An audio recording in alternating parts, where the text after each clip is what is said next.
So far, we have looked at why climate change is a central issue for business and at how it can be effectively introduced as a board priority.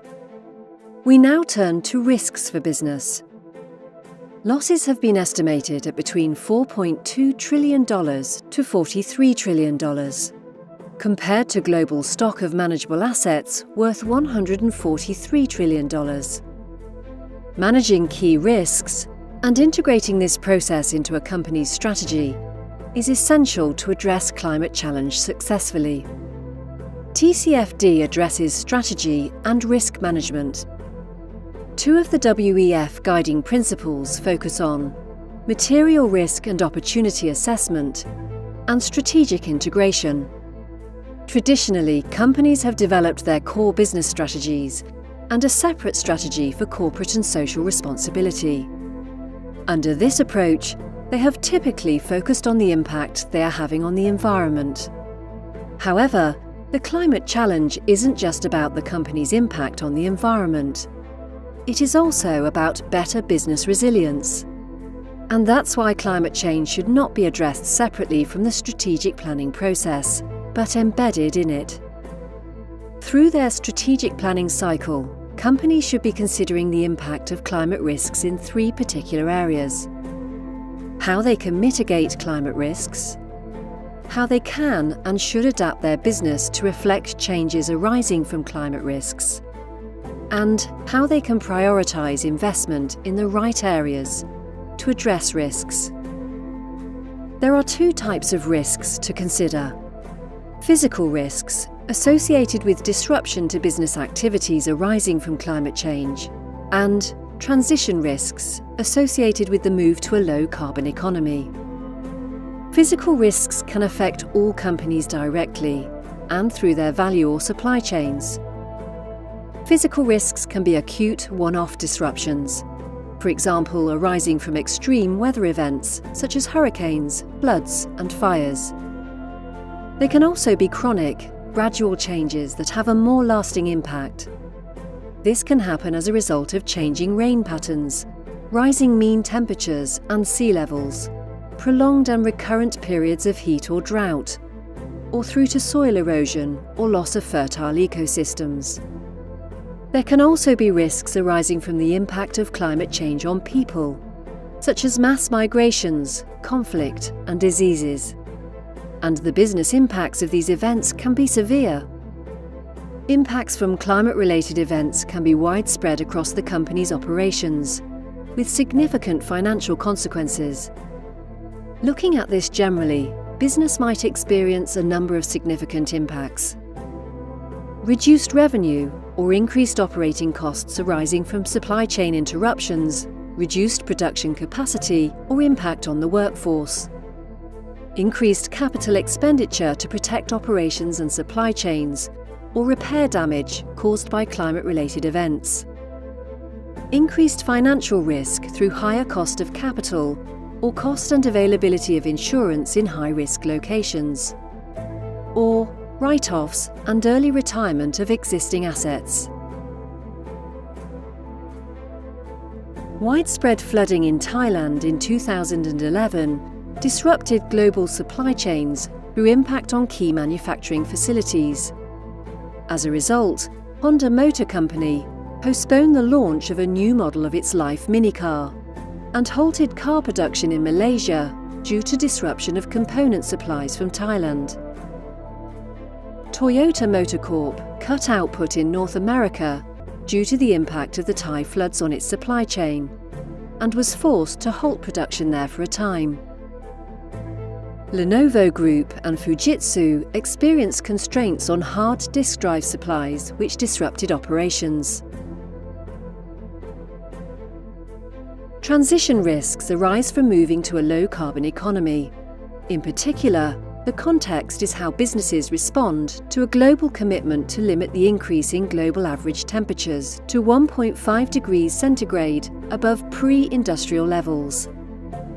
Transition risks include policy and legal changes, technology and market changes, and reputation risks.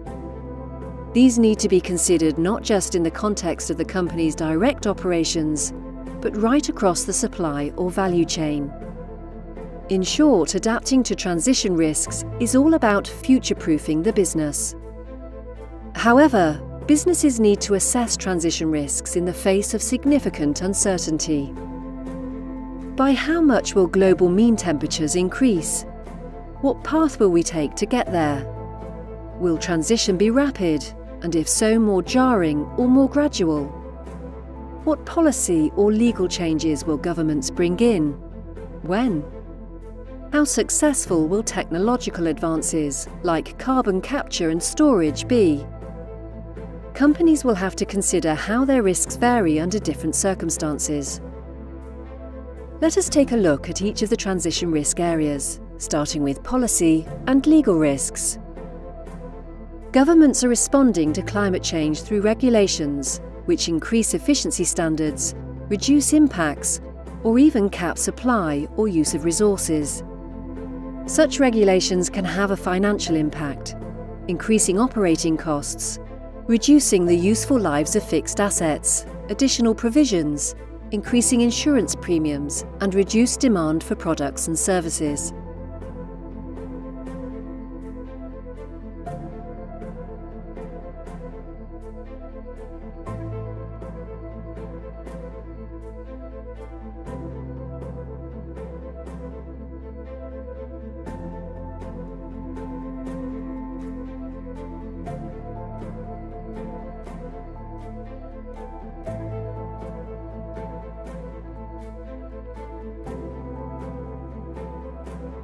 Companies will want to assess the effect of regulation on the company, its suppliers and customers. Here are some examples of things to consider. What if carbon prices are introduced or increased? What would be the impact of regulation of existing operations? How will the company be affected if licenses or resource supply is limited? Could increased regulation increase the company's exposure to litigation? Technology is at the heart of innovation required to make a successful transition to a low-carbon economy. Technology will allow existing products and services to be substituted with ones that deliver lower emissions and greater energy efficiencies, such as electric cars, wind, and solar power. However, transitioning to lower emissions technology can give rise to risks and financial consequences. The cost of researching and developing alternative technologies can be high. Unsuccessful innovations have to be written off. For example, while the cost of solar energy has reduced dramatically in recent years, the 5 major European utilities had not anticipated the growth in the market. This cost them €100 billion in value between 2008 and 2013. New technologies can also impact on demand for existing products. We are seeing significant changes in consumer behaviour and expectations.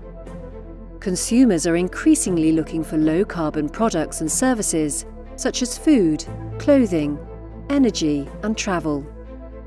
This can lead to risks of reduced demand for existing products and services, as green products become more attractive. Changing markets and availability of resources can also lead to increased costs of raw materials and production. For example, increased costs of transport, energy, and water. Reputation risks connected to society's trust in business are increasing. Stakeholders have higher expectations of how businesses are responding to climate change issues, whether they're investors, employees, consumers, suppliers, or regulators.